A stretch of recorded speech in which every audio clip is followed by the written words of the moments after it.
Thanks, Andrew. Well, Loza and I are going to talk to you today about our dragline tub maintenance capsule. Firstly, just get a bit of background on Ensham. We're a JV, owned 85% Idemitsu, 15% LG. We produce thermal coal, so we are suffering in this current market, as a lot of people are. Both open cut and underground. The open cut's getting a bit older now. The underground's relatively new, and we've got about 520 people on site. So the problem that we had to solve, one of our drag lines had been getting tub floor plate wear causing failure. So this is underneath the tub of the drag line that drags along the ground as it walks. Having major failures there, and you can see in that top photo, there's actually a hole. That is actually where a plate has failed and pushed up inside the tub. Now, to do a full tub replacement was going to cost around $5 million, and in the current market, with our strip ratios, that would have parked that machine up. We wouldn't have been able to do that. So we knew that we were going to have to do repairs on a down day basis over a number of down days and do it plate by plate.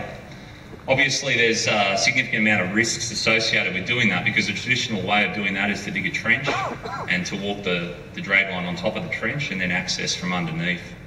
Now, we didn't have time to walk it off onto solid ground every time.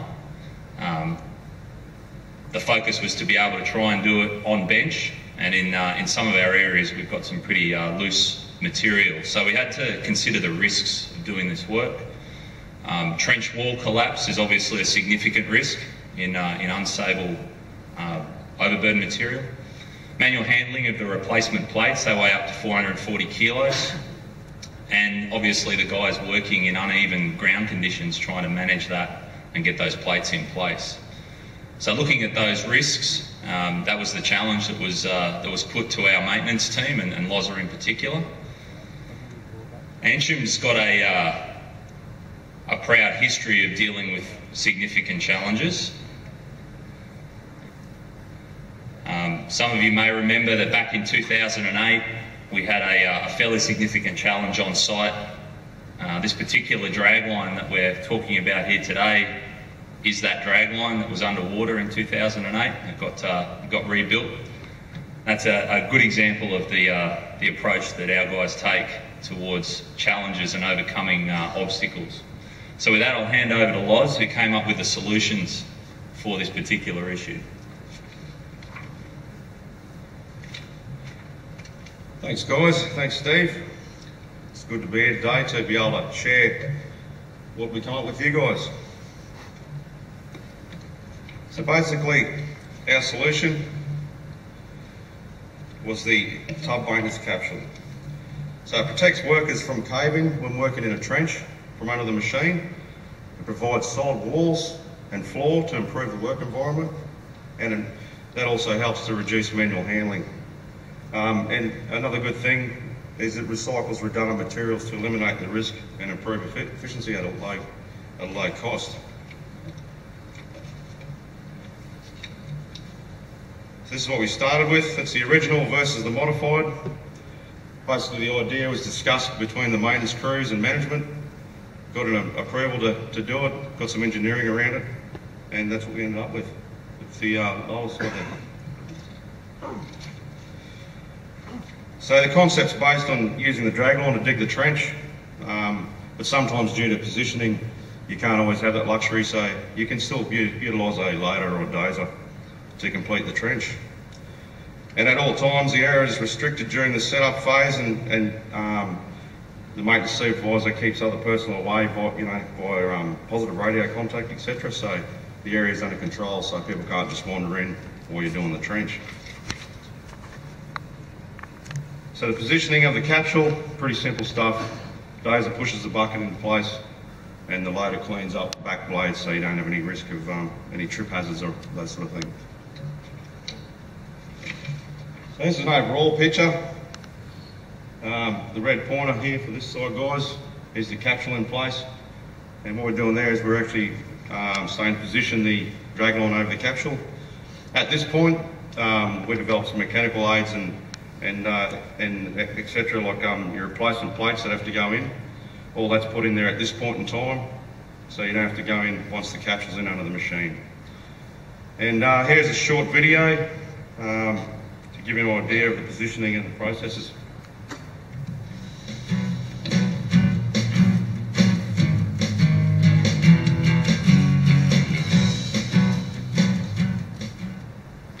Removing overburden 24 hours a day, the dragline is continually positioning itself on the tub base, and as a result, over time requires repairs to the underside. Positioning of the machine over the tub capsule is completed by a small group of authorised personnel, utilising positive communications. On occasions, it is required to reposition the tub base of the dragline to align with the tub capsule. This is done removing an electrical interlock between the swing and propel motions in the PLC. This allows the tub to spin while taking a step.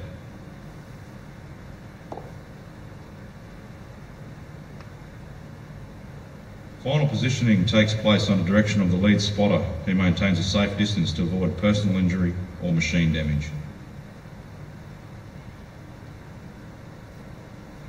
Once the machine is in place, the appropriate risk management procedures are followed and repairs commence to the tub base. The feedback from maintainers working on our site in regards to the use of the tub capsule for tub base repairs has been very positive in regards to accepted practices at other sites. I've been working on mine sites for the past 10, 15 years, and this is definitely by far the best concept for this type of work.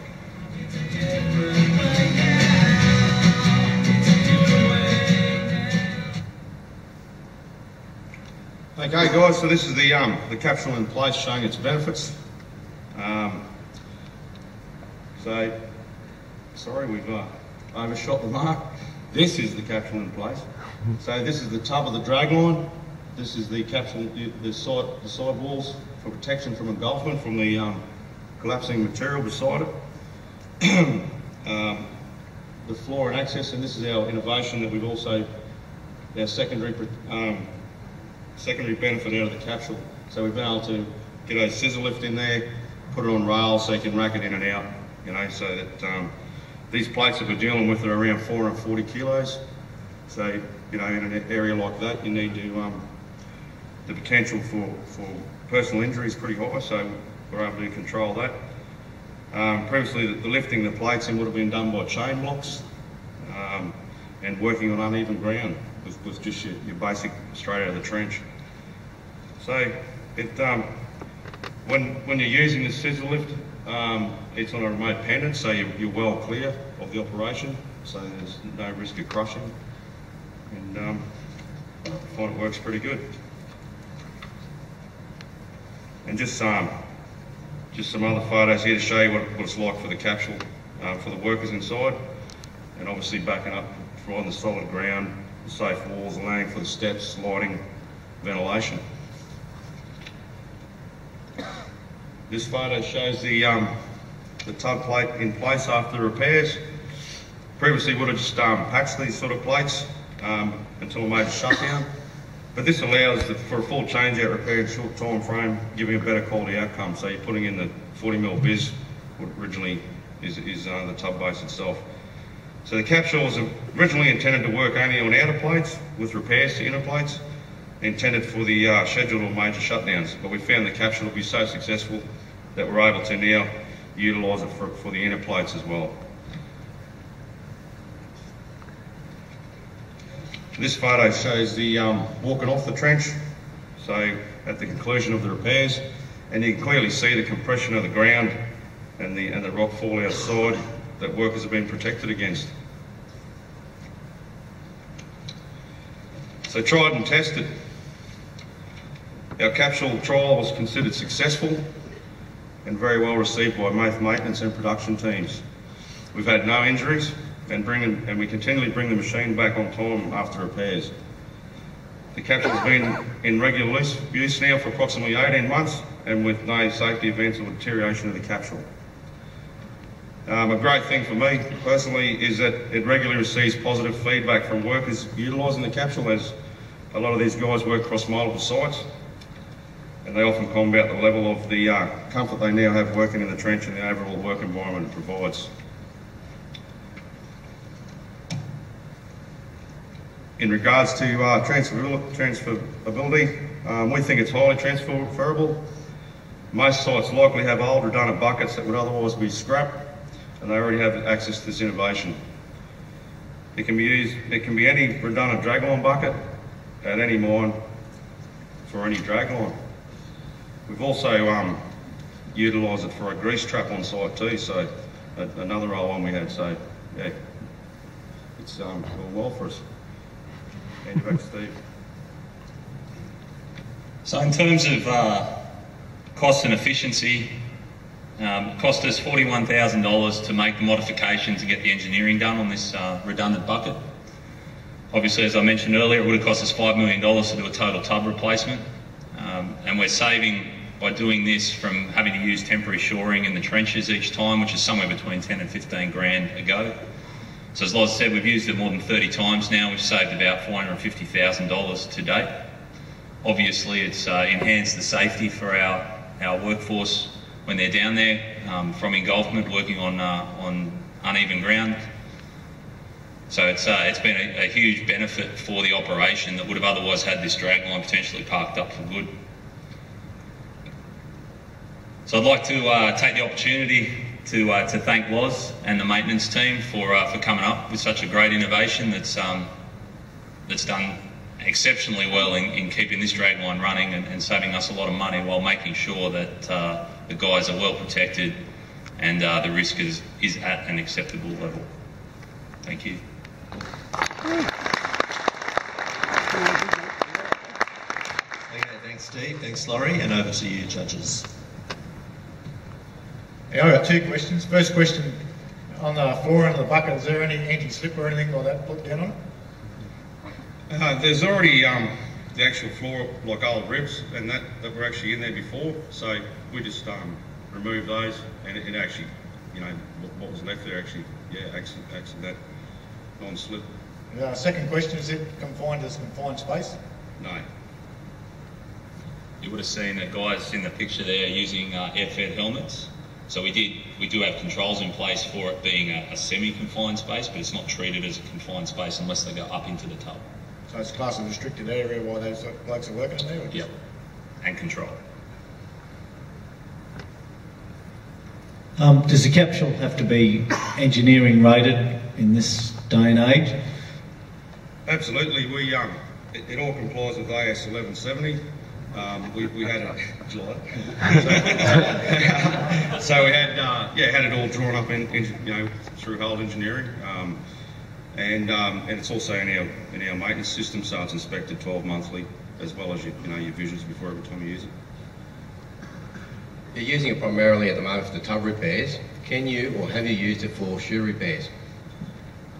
We've certainly been able to do that. We have not used it at this stage, but definitely on the drawing board, yeah. It looks like you've made a few amendments with the elevated platform or the lifting platform. What's next for it? You've actually made a variety of changes by the looks of it. I think as you progress through it, was there a variety of stages of improvement, and what do you think is the next improvement on it? Well, good question. Definitely we did it in stages. First we controlled the not being engulfed, and that worked out well. And the next thing was the secondary benefit was looking after manual handling. At this point in time, it's evolution. So we'll go from there. Yeah. But so continue. With the tracks you've got that actually will slide the plate in, I assume you drop the plate on it, roll it in, and then lift it into position. Yeah, we put everything. Yeah, you're able to rack it in and out. We've got a pulley system, and you can use the front up, so it racks out on your skates, and the same thing with the way back in. And yeah, that's how you get your plate back in. Whatever else. The KISS principle. Absolutely. And that's it. All right. Please give a round of applause to Steve. Woo!